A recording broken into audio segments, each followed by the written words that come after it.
رواد مسجد کی 2 سالہ امامت کے بعد خطیب خواجہ سرا کے روپ میں گرفتار۔ دوستوں، راولپنڈی تھانہ رواد پولیس نے امام مسجد کو خواجہ سرا کے روپ میں گرفتار کر لیا۔ راجہ امیر نے بتایا کہ جامع ڈھلکی رواد میں امام مسجد کی ضرورت تھی تو میں نے اور ممبران کے ساتھ مل کر امام مسجد کو تلاش کیا اور محمد خان کو امام مسجد رکھ لیا، جس نے بتایا کہ میں امامت بھی کرواتا ہوں اور حافظ قرآن بھی ہوں۔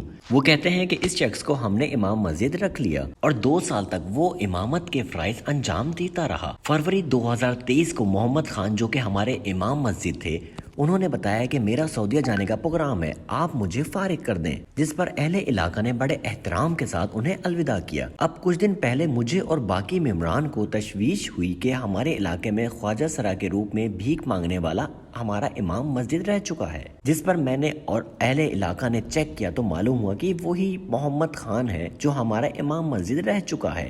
محمد خان نے اپنا جنس چھپا کر متعدد اشخاص کے نکاح پڑھا کر سخت زیادتی کی ہے۔ پولیس نے مقدمہ درج کر کے ملزم کو گرفتار کر لیا۔